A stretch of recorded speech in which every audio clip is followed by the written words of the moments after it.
a little different. We're going to take the super strict, no-nonsense standards of industrial auditing and apply them to the world of artificial intelligence.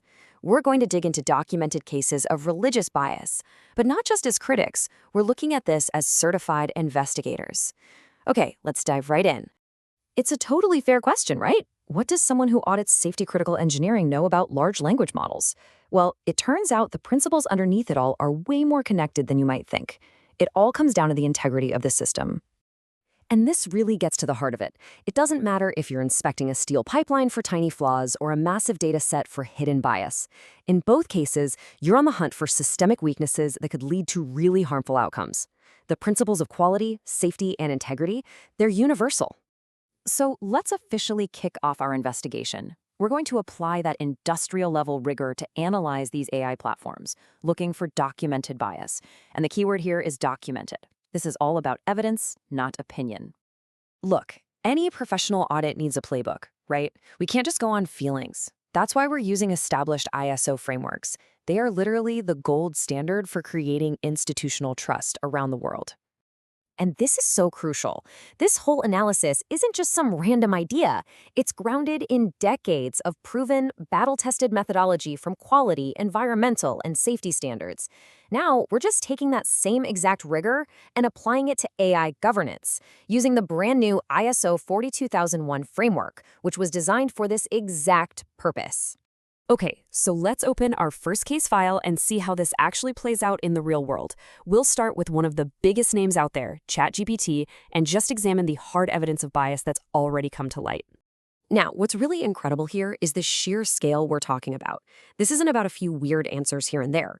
A major study in 2024 by Prendergast analyzed almost 46,000 responses. That's a massive data set, and it confirmed systematic biases were there. And this is where the rubber really meets the road. These aren't just academic papers collecting dust. The findings from 2024, which pointed to a specific bias against Abrahamic faiths, were followed by very real-world, very legal consequences. By the next year, OpenAI was settling a discrimination lawsuit. So what's actually going on under the hood here? Well, the study identified this fascinating mechanism it calls progressive neutrality. Basically, the AI's safety guardrails, which are supposed to keep things neutral, are applied unevenly. They tend to restrict or slap warnings on traditional religious statements about morality, but they let secular or pluralistic views slide right on through, no problem.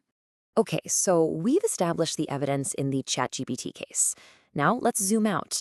How do the other big players in the game stack up when we put them under the same microscope, using the same lens of institutional trust and fairness? And as we start to look at these different platforms, you see this really clear split, almost two competing philosophies. On one side, you've got what we can call institutional compliance. These are the platforms trying to build on established standards for safety.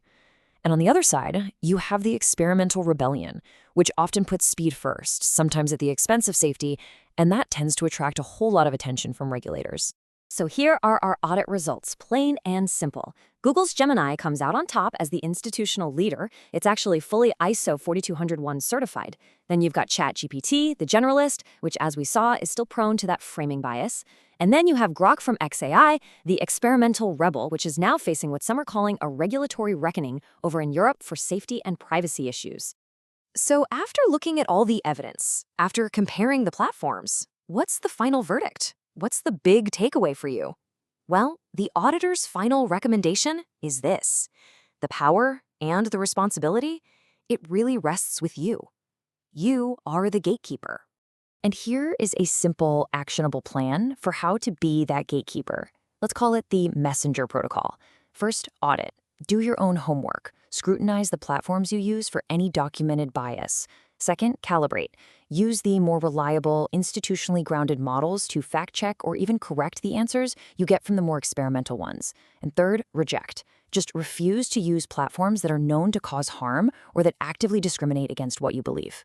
You know, at the end of the day, it all comes down to one of the most fundamental principles of any quality audit, whether you're building a car or an AI.